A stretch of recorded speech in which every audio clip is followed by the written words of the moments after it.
Hello friends साथी मैंने समस्त को स्वागत आज सेशन को। तो आज पे डिस्कसन कर जाऊे तुम जो आसक जाऊा रिक्वायरमेंट पिला माने ओ आई एस एफ विषय जोटा कहते ओडिशा इंडस्ट्रियल सिक्यूरिटी फोर्स विषय पर डिस्कसन करवा कि आम आज वीडियो माध्यम डिस्कसन प्लान करवा कि गर्ल्स मान स्पेशली गर्ल्स मान कौन सब फैसिलिटी रही कौन सब सुविधा पाई गर्ल्स मान कौन सुजोग रही जॉब रे ता विषय पे डिटेल्स हम डिस्कसन करबा आज सेशन माध्यम रे समस्त पिला सेशन में जोड़ी होकर रहिबे और जो साथी माने जो फ्रेंड्स माने चैनल को सब्सक्राइब करनी चैनल को एबे सब्सक्राइब करनियो वीडियो को लाइक करनियो शेयर करिवो एवं कौन कौन जाय बोलिबो नहीं जहाँ फल कि जहाँकि एमतीका इंपोर्टेंट वीडियो आसे तार नोटिफिकेशन तुमको जल्दी जल्दी पहुंच जाए। ओके प्लान डेरी नक आरंभ करवा। तो देख ओआईएसएफ कथा कहबा यदि OISF requirement 2025 Odisha industrial security force कथा कहूचे आमे। तो कौन पाई झील एटा बेस्ट पोस्ट बोले कहूचे। तो झील बेस्ट पोस्ट कहले पे कारण ये जगह ना ये तुम मान देख प्रथम को देखा मिले जगह एज रिलैक्सेशन तुम बयस कथा कह जगह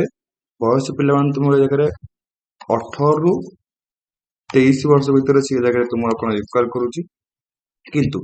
तुम जगह देखा पे मैंने 5 वर्षर एज रिलैक्सेशन ताने स्पेशल तुमको ये 28 वर्ष मिलला से जेकोसी कैटेगरी एससी एसटी हो ओबीसी हो तुमको एज रिलैक्सेशन के जगह ना 28 इयर्स पे देखा मिलला। तो तुम्हें हाईएस्ट देखु के 23 वर्ष तो बर्तमान देखा पड़े जगह के 28 वर्ष तुम एज रिलैक्सेशन এবং এই জায়গায় ପିଲାମାନେ ଦେଖିବା ଯଦି କୌଣସି ପ୍ରକାର ହାଇ ଜମ୍ପ ନାହିଁ କାହିଁକିନା ବହୁତ ସାରା ପିଲା ବହୁତ ସାରା ଝିଅ ମାନେ ଏଇ ଜାଗାରେ ହାଇ ଜମ୍ପ ରେ କଟିଯାଆନ୍ତି ପିଲାମାନେ କୌଣସି ପ୍ରକାର ହାଇ ଜମ୍ପ ତୁମେ ଦେଖିବାକୁ ପାଇବ ନାହିଁ। ଠିକ ଅଛି ଇଏ ଗୋଟେ ତୁମକୁ ଗୋଟେ ମଧ୍ୟ ଗୋଟେ ପ୍ଲସ୍ ପଏଣ୍ଟ ରହିଲା କ୍ୱାଲିଫାଇ କରିବା ପାଇଁ ହାଇ ଜମ୍ପ ପାଇବ ଏବଂ କ୍ୱାର୍ଟର ଫ୍ୟାସିଲିଟି ପିଲାମାନେ ତୁମର ଯେତେବେଳେ ଯୋଉଠି ପୋଷ୍ଟିଂ ହଉନା କଣ ପାଇଁ ଯେତେବେଳେ ଯୋଉ ଜାଗାରେ ପୋଷ୍ଟିଂ ହଉନା କଣ ପାଇଁ ତମକୁ ଫାଷ୍ଟ ପ୍ରିଫରେନ୍ସ ହିସାବରେ ଆଜ ଏ ଗାର୍ଲସ ହିସାବରେ तुमको प्रथम करी ए जगह क्वार्टर फैसिलिटी जोगे दिज्व तुम जो जगह पोस्टिंग करना कम बॉयज अपेक्षा गर्ल्स प्रथम को जगह क्वार्टर फैसिलिटी जोगे दिज्व और मेडिकल फैसिलिटी कथा कहवा यदि सेम आज समस्त आगे तुम पे मेडिकल फैसिलिटी मैंने पाइपर तुम ये ओआईएसएफ जॉइन कर चाइल्ड एजुकेशन तो कहवा पे कहवा तुम मैंने जॉब करुच ओआईएसएफ जो जगह जॉब कल 3 वर्ष पर्यंत तुम्हें गोटे जगह ही रहा पड़ो आफ्टर 3 इयर्स तुम मान पोस्टिंग हम 3 वर्ष पर तुम ये तुम पोस्टिंग देखा पाइब तो प्रथम तुमको से गोटे जगह 3 वर्ष रहा पड़ो तुमको पोस्टिंग कथा कहुई जदि तुम मैरिज अच्छ तुम चाइल्ड अच्छा तुम चाइल्ड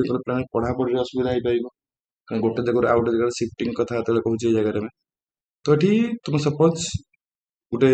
बड़ इंडस्ट्रियल सेक्टर रे काम कल जमी जिंदल कथा कहवा ओके कि टाटा कथा कही नहीं पार तुम ए जगह जॉब कर तुम ये पे जॉब कर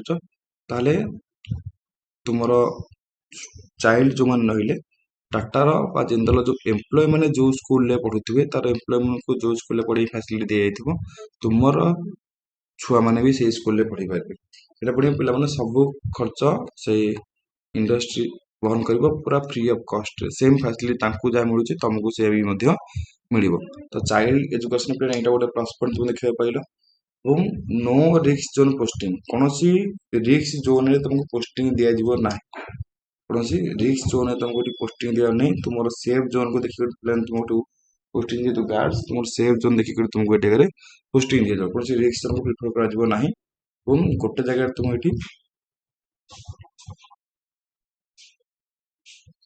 गोटे जगह तुमने 3 वर्ष पर्यंत पोस्टिंग तापर तुम ये ट्रांसफर नहीं पार अलग जगह पुणी से सेम तुम कौन ना medical facility Piper child education कौन सी रिस्क तुमको जगह देखा मिल ना ओके। तो